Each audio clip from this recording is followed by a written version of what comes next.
Here is a 20-inch high-velocity fan.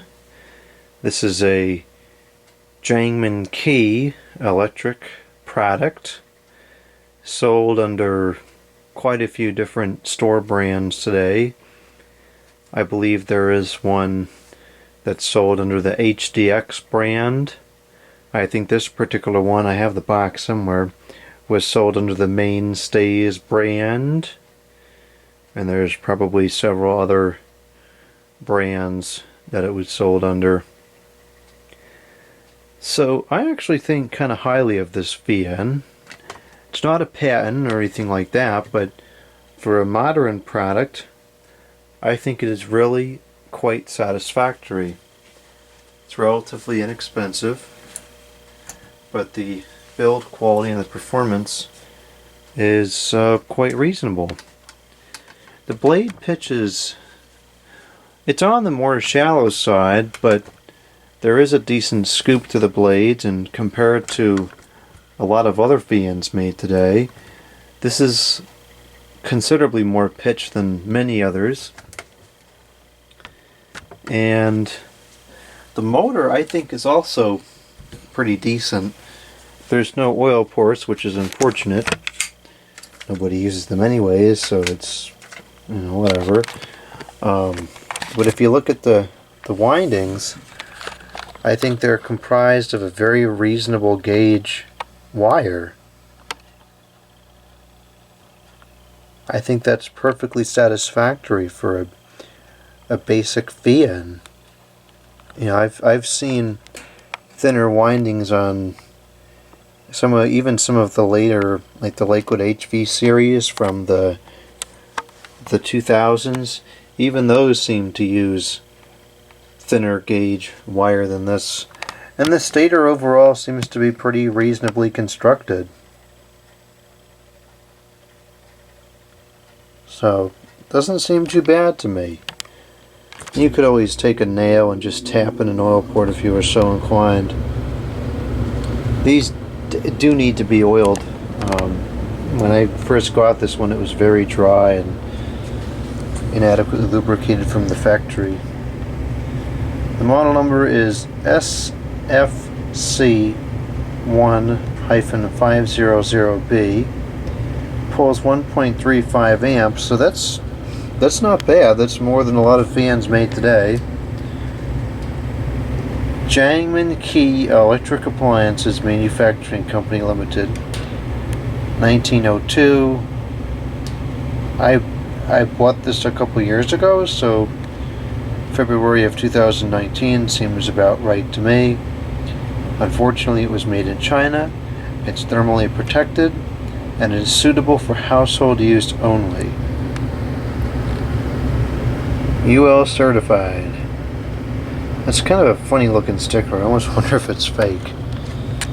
What is this? Caution. What's that say? To reduce risk of injury, disconnect power supply before servicing, as if anyone joining the service does. This is plastic around here, but the motor itself is metal, and it does in fact mount directly to the metal guard. It's not mounted on plastic at all. And it looks like there's some more information here. Let's take a peep at that. That's nothing of particular interest. I thought maybe that would have a capacitor value or something on there. I don't see anything else. Yeah, that's it. Although we can actually get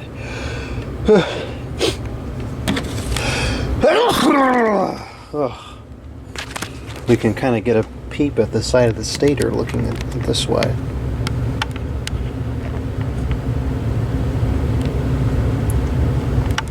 So again, you can see it's a pretty decent, pretty reasonably well made stator. Oh, here's the switch. It starts on low and it goes to high. It's got a very nice feel to it. It turns easily, it snaps into place. It's got good feedback, pretty easy to turn. The blade is a proper blade. It's got a good stamped. I mean, it's not stamped, right? It's got a good steel hub to it. The blades are probably just thin aluminum, but at least the hub is correct. So, well, overall it's not bad. The feet are reasonably soft. It's got the cord wrap. I think it's not too shabby.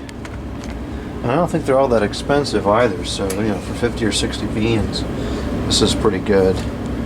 The cord, of course, is the kind that has the funny paper on there, because, you know, everybody just reads these. It's got the fuse plug. I don't like this cord, though. It's extremely stiff and it has a lot of memory to it. So, like, I mean, that's just ridiculous. But, the length is satisfactory. It's probably 6-7 feet standard. Replaceable fuse, at least 3-pin grounded. So with our rating of 1.35 amps in mind, let's go ahead and start this thing up. I can already tell right now that pretty much my only complaint about this unit is the lack of the variance in speeds, which is kind of intriguing because the lack of variance in speed is usually an indicator that the motor is underloaded. And typically it seems like the motors of today are underpowered. So maybe they're just poorly matching them with blades that really don't utilize what the motor is capable of outputting. I don't know. Now we're testing at 121 volts right on the nose. Let's go over to the amps and we'll start it up on the low.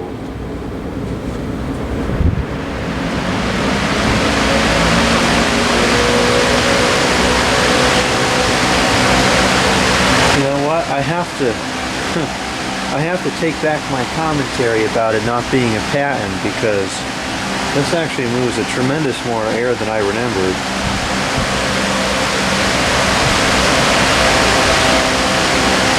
I don't think it's all that far off of the old patents even.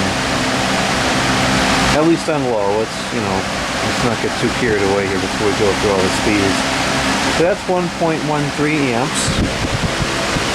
134 the watts with a power factor of 0.99.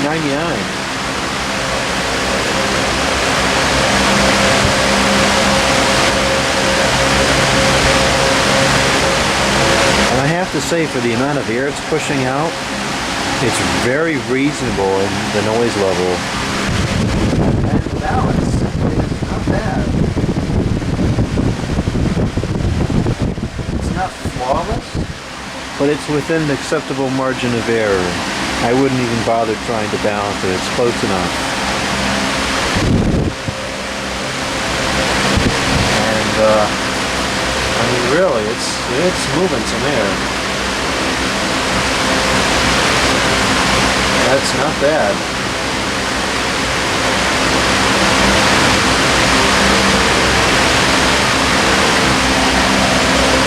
Okay, let's go up to the 2.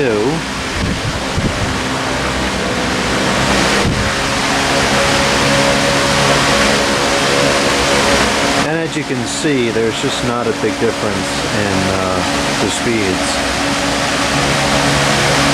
1.19 amps, 143 the watts, with a power factor of 0.99.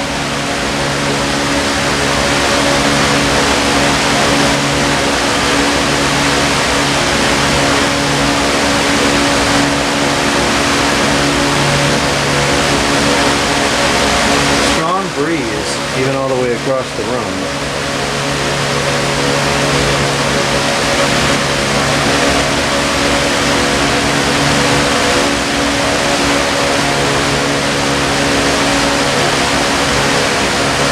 Okay, now the high.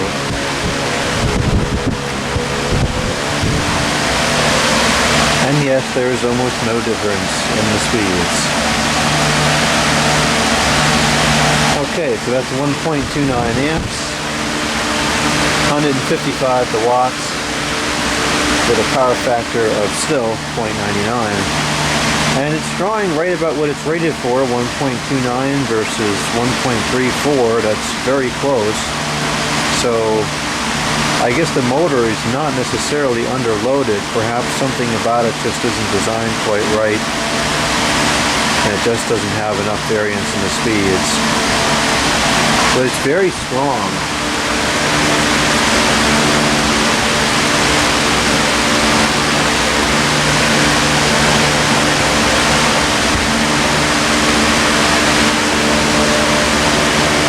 Very reasonable balance. And it's not patent performance at patent's full speed, but it's not that far behind.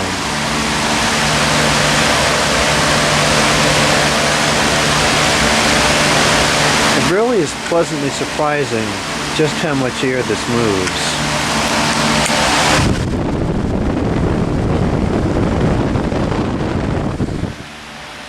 And the fact that the blade is balanced, now I don't know if that's just a fluke and this one is balanced and a lot of them aren't, or what, but to me the blade being balanced is a huge plus, because a lot of stuff today does not have balanced blades.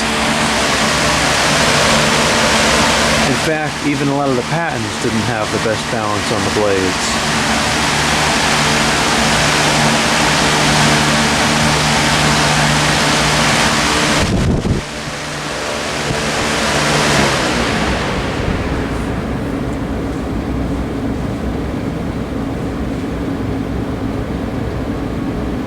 Bearings are good and free now that I have oiled it. I'm going to go straight to high just to see how quick it picks up the speed.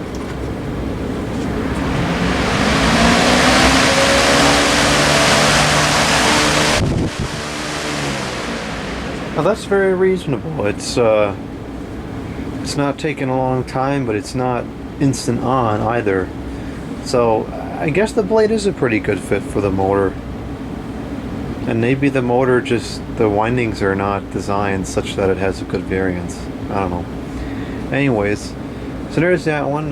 What I think is a surprisingly decent modern Fian.